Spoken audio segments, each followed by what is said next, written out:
Nagtaka tayo, lumantad si Magalong, 'di ba? Pinanatan ni Magalong itong si Remulla. Sa pahayag ay si Remulla, si Martin Romualdez, 'di ba? Yung pahayag ni Romualdez na gusto niya magkaroon ng unity at paghihilom, healing, unity and healing, yung bansa po natin. Ang banat ni Magalong diyan kay Remulla, teka, nakalimutan ko na mismo yung sinabi, pero eto po, hanapin ko lang, yung sinabi ni Magalong. Sa tingin ko magkakaugnay-ugnay po 'to, eh. Itong sinabi ni Magalong na 'to, tapos nasundan niya pa 'yan. Pati 'tong, banat ngayon ni Ombudsman Remulla dito kay, Martin Romualdez. Kaya lang, gusto ko lang talaga yung sinabi ni balitang-balita 'yan. Ito po ang sinabi nito ni Magalong, 'no? Yung sinabi po ni Martin Romualdez, "We must unite and, heal as nation." Sabi po ni Magalong dito, "Unbelievable, nakakadismaya. Naisip po ba ninyo, Congressman Romualdez, na kaya tayo naghihirap ngayon ay dahil sa mga pinaggagawa ninyo? Naisip ba ninyo na ang pagkakaisa noong, nagpakasarap kayo? Hindi ignorante ang mga Pilipino." Ha? Sabi ko, "Putya, for the first time bumanat si Magalong, ah." Kaya lang binanatan natin si Magalong na sana yung mga sinasabi mo na yan, nung binigyan ka ng chance, nung ikaw ay ICI, sana nagtrabaho ka sa ICI, nilantad mo. Nilantad mo sana yung mga sinabi nito o yung mga ginawa nito ni Martin Romualdez na, di umano ay pagtanggap ng mga maleta o isa sa pinakamalaking, tumanggap at mastermind di umano ng, flood control mess na ito. Ano po yung nakukulangan tayo kasi naging ICI po siya, eh, 'di ba? At wala po siyang nagawa para usigin. Wala po siyang nagawa para si Martin Romualdez ay papanagutin. Kaya duda tayo, eh. Pero eto na naman, na nasundan po 'yan ng bintang nito ni Magalong pagkalipas ng ilang araw, pinagbintangan na naman niya itong si, Martin Romualdez na siya ang may dahilan, 'no? May ilang ayaw pauwiin si dating kongresista Saldico kasi alam niyo po, kaya po hindi puwedeng gamitin yung mga video na ginawa ni Saldico kasi hindi po 'yan pinanumpaan, 'no? Hindi po 'yan nilagay through affidavit. Pero sabi nga kung sakaling siya ay, makabalik at sasubmit siya ng mga affidavit, matindi pong, yung testimonya, 'no, nito ni Saldico kasi nasa inner circle siya, eh. Matindi po. Kaya ang akusasyon naman ni Magalong, kung di ako nagkakamali kahapon niya 'to sinabi, merong, merong ayaw pauwiin at binanggit niya nga 'to si Martin Romualdez. So nakita natin yung pattern, teka muna, mukhang, mukhang may gusto ng ilaglag si Martin Romualdez. Kasi talaga po, ang taong bayan, sa totoo po, hindi po makakapayag na walang mananagot, eh. Papanagutin niyo si VP Sara, pero dito sa mas malaking pera yung pinag-uusapan, mas alam mong may krimen. Kay VP Sara wala pa naman sila napapatunayan na krimen, eh. Fishing expedition nga yung ginagawa nila, eh. Yung panghihingi nila ng mga salin na 'to, yung panghihingi nila ng mga bank account, napakaliwanag na fishing expedition po nito. Pero dito po, 'no, kay Martin Romualdez, alam po ng mga tao na sinabi na po ni VP Sara yan. Sila ni Saldico. At katunayan po, si VP Sara po yung kauna-unang nagsabi niya na ang may control ng budget ng Pilipinas si Martin at saka tong si Saldico. Anyways, tapos ngayong umaga, tumambad po sa atin na kakasuhan na. Nung una ko narinig to, o nabasa to, sabi ko, teka muna, parang may mali ah. Di ba? Parang kamakailan lang halos purahin nila yung pagkakasala ni ni Martin Romualdez. Parang ngayon baliktad na, no? Direkta sinabi, dalawang pagkakataon na naman ang makikita po natin na mukhang pupunteriyahin na ni Boying itong mga House of Representatives. Mamaya natin na pagnilay-nilayan kung bakit, no? Kung posible ba to. Kulang po kayo. Alam nyo po, kinakailangan po natin itong suriin sa mga pag-uugali. O, alam ko po na yung mga sa loobin nyo na huwag tayong maniwala. Tama po yun. Pero pwede nyo po kasing tignan yung sitwasyon. Diba? Saka yung mga ugali ng mga taong involved. Una, ito po si Boying, nakilala po yan. Ako, personally, alam kong congressman yan, alam kong taga Cavite yan, alam ko na mataas ang tungkulin yan. Naririnig natin, Remulla yan. Di ba? Hindi naman pwedeng makatakas sa ating... pero yung kakayahan niya, nakita ko po yan nung hearing po ng humihingi po yung yung ABS-CBN ng prangkisa. Silang dalawa po ni Marcoleta yung tatlo pala sila. Yung PD Barsaga, yung tatay nito ni Kiko. Si PD Barsaga, etong si Remulla at saka si Marcoleta. Diyan natin nakilala yung mga yan na kung gaano kagagaling. Tandaan po ninyo, talagang ipinaglaban niya yan. Kasama siya ni Marcoleta at saka ni PD Barsaga na wag mabigyan ng prangkisa itong ABS-CBN. At kilala rin po yan na nagtatanggol si Remulla sa Duterte. Noon kaya gulat na gulat tayo, pati po yung ICC, no? Talagang tahasan sinasabi yan ni Boying na dapat hindi pumasok yung ICC rito, wala silang jurisdiction. Yan yun O pagkatapos, nung nag-break na po yung Uniteam, tignan nyo po yung ugali, yung tinatahak ni Boying Remulla. Bigla po siya naging anti-Duterte na. Yung mga kilos Ngayon, ang sinasabi ko po sa inyo, kung pag-aaralan nyo, typical na depende sa sitwasyon, di ba?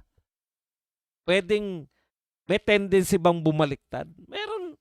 Kita na nga natin dating pro-Duterte, naging anti-Duterte. Yan yung sinasabi ko sa inyo. Hindi po sila yung black and white na katulad ng mga Duterte na eto ayaw nila. Hanggang katapusan ayaw nila. Okay.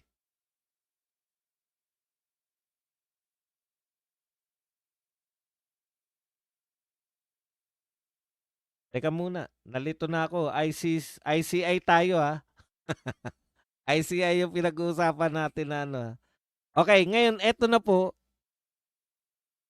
May sumunod, hindi tayo naniniwala kasi nakita natin si Magalong na talagang very close na sila ni BBM Di ba? Tapos mukhang nilalaglag ni Magalong ngayon si Martin. Ang iniisip ko, hindi kaya ito ay nag-iingay si Magalong na anti-Martin siya para makuha niya yung boto na marami kasing galit kay Martin Mga Duterte, di ba? Baka sakali, eto, nasundan ni Remulla. Ay teka, ibang usapan na to. Kung pati si Remulla ay tila nilalaglag na si Martin, may posibilidad talaga yan. Bakit? Ano ba sitwasyon ngayon? Kita nyo naman po. yung inaasahan nila na impeachment kay BP Sara, mukhang malayong-malayo na po sa katotohanan. Oh, nakita niyo naman po yung talagang kitang-kita po na fishing expedition. At ako po naniniwala na yung Supreme Court muli pong magpapasya yan pabor kay BP Sara. Kasalanan nila yan eh. Lahat na po nagsasabi na hindi po pwedeng sila yung manghingi ng mga dokumento na wala namang binabanggit yung mga complainant. Hindi ka pwedeng mag-fishing expedition. Lalo na kung sa stage pa lang ng Committee on Justice. Pwede po yan, nangyari po yan kay Corona, pero hindi po sa Committee on Justice yan. Nangyari po yan kay Corona, doon na po sa impeachment trial. Impeachment court po yun ang hingi. Nung SALN, impeachment court po yun ang hingi nung bank account ni Corona. Kaya maling-mali po pati yung pagkukot nila ng kaso ni Corona. At napatunayan na po, paulit-ulit tayo rito, napatunayan na po sa korte na wala po, vindicated yung pamilya ni Corona dahil sinabi na hindi ill-gotten wealth yung kay Corona, kung yun po yung kinukot nito ni Zamora. Kaya ako po, noon ko pa sinasabi yan, ano kaya? Nung nag-apply pa lang si Boying, kasi marami naniniwala. Si Boying, pag naging ombudsman, yan yung assurance nila na hindi sila makakasuhan after ng kanilang termino. Di ba? Yan yung paniniwala natin. Kaya nilagay si Boying sa ombudsman para lahat ng ikakaso sa kanila, i-dismiss ni Boying. Hindi nila nakalimutan, may tendensiya na bumaliktad si Boying sa mga sinasabi niya nga eh. 'Di ba sabi niya nga nun, walang jurisdiction yung ICC. Tapos nung investigasyon sa Senado, nung sinabi na niya, pwede naman magbago ng pananaw yung mga tao eh.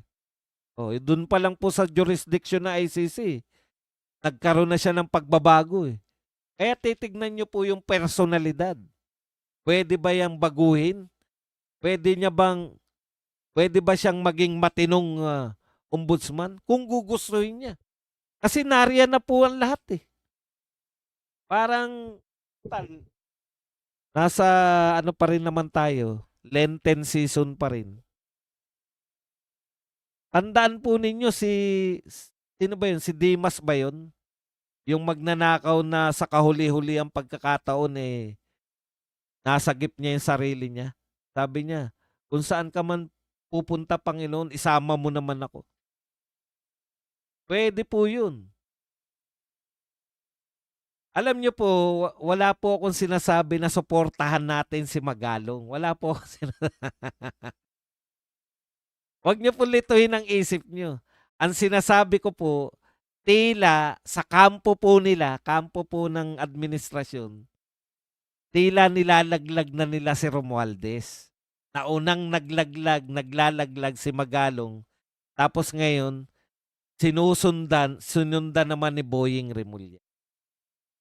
O, good news sa atin yan. 'Di ba? Kung totoo na makakasuhan si Martin Romualdez at si Chis Escudero ng plunder, 'di ba magandang balita yan? Hindi ba yan yung mga pinapanawagan natin? Pero hindi po ibig sabihin na maniwala tayo sa kanila. Ang pinapakita ko po yung personalidad nila. Na may tendensiya po sila na pumabor sa kung sino po yung in power. Okay.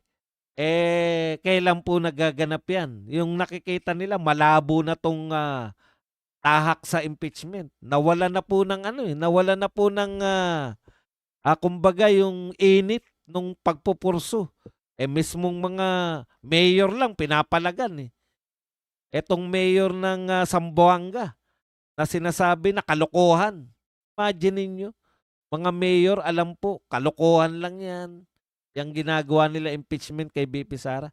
Sino na nga mayor to? Dati raw congressman to eh. O yun na lang, pinapalaga na sila, mga dating congressman. Kaya talagang posible po, no? Sa mga nagdududa po na makakasuhan. Eto naman, siyempre, di naman tayo manghuhula eh. Ako, hindi ako manghuhula. Ewan ko kayo kung manghuhula kayo. Pero eto lang po ang masasabi ko. Yung sa posibilidad na tuparin ni Boying yung sinasabi niya, nakakasuhan niya si Martin Romualdez at saka si Chase Escudero. Sa personality ni Boying, pasok na pasok po yan. Pwedeng-pwede po yan. Lalabas pa sila. Kaya naman ang hamon natin, di ba? Sa mga Remulla Brothers. Di ba? Baka masagip pa ninyo yung sarili ninyo na alagang totohanin yung pagiging ombudsman. Nariyan na lahat ng ebidensya eh. At lahat ng ebidensya patungo kay Martin. Ewan ko to kay Chis Escudero. Siyempre may ibang set ng ebidensya dyan. Pero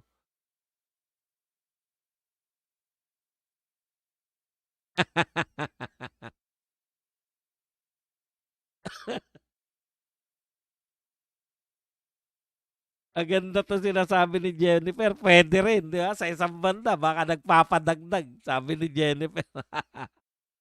Hindi po natin masasabi, pero lahat po ng posibilidad, pwedeng-pwede talaga. Alain mo. At tayo po, tignan nyo si Guanzon. Sa kababanat niya sa mga Marcos at sa katatanggol niya sa mga Duterte. O di ba? Bumabango siya sa ating pananaw. Kahit na sinasabi niya, dilawan ako. Oo nga po, pwede nga pong drama lang, pwede po yan lahat. Lahat po ng posibilidad pwede.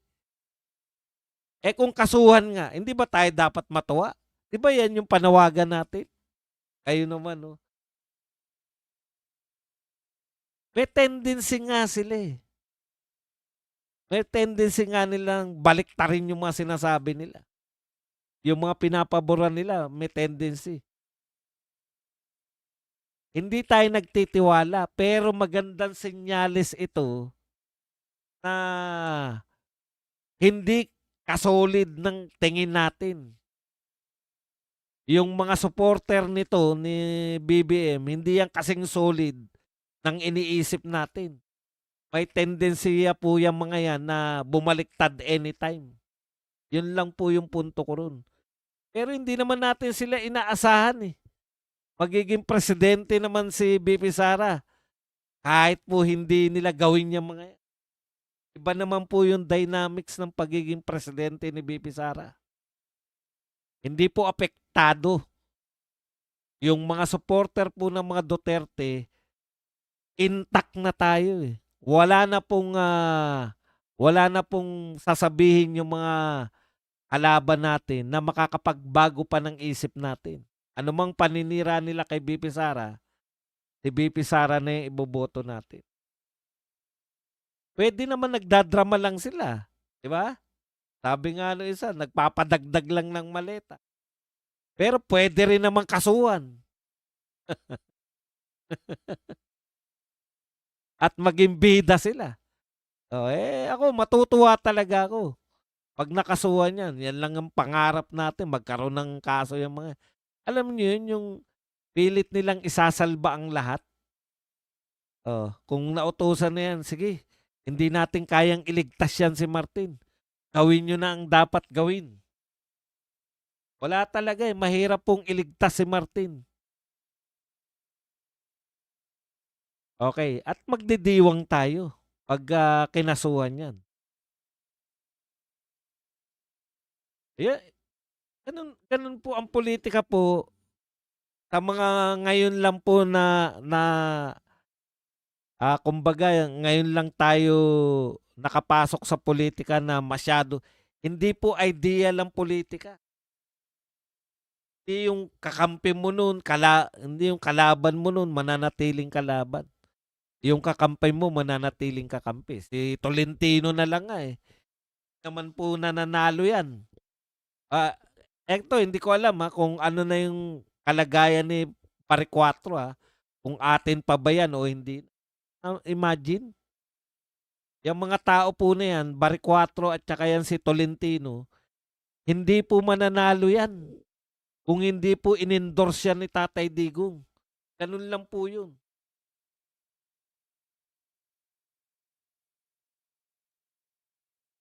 Kaya yung mga politiko po, anytime po yan na puwedeng magbago po ng anong tawag dun, loyalty. Sabi nga sa inyo, bakit ang sinasabi ng lahat eto na yung last na barahan nila, 2026.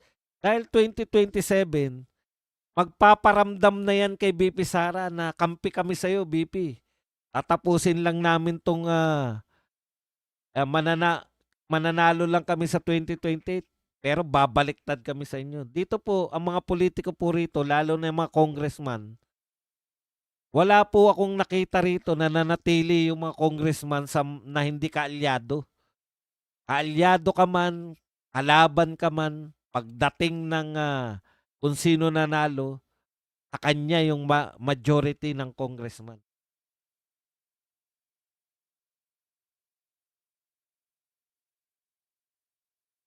Pwede po nating sabing solid tayo, hindi naman tayong mga politiko, eh. Ang sinasabi ko po yung mga politiko, hindi po tayo politiko. Puwede ngang putya matatanda na nga, loyalista pa rin hanggang loyalista na ng tatay ni Marcos hanggang ngayon loyalista pa rin ni Marcos. Buhay pa sila sa pagtakbo ni Sandro Marcos, loyalista pa rin sila. Hindi po tayo yung pinag-uusapan, ang sinasabi ko po, yung mga politiko. Baliktarin po tayo, eh. Hindi po yung question yung sa'tin. Alam ko po, once na naging Duterte ka at hindi ka naman mukhang pera, yung mga supporter, ako sa karanasan ko, once na sumuporta ka sa mga Duterte at hindi ka naman mukhang pera, mananatili ka sa Duterte. Yung pagsuporta mo sa Duterte, hindi basehan ng pera, eh. Marami kasing politiko sinusuportahan lang dahil sa pera, may papakinabangan. Yung maging supporter ka ni Duterte na wala kang makikita monetarily, ibang klase yun. Okay, bukas pala oral argument na, 'no, sa ah, mga problema nila. Ang isasalang nila yung ano, yung unprogrammed funds.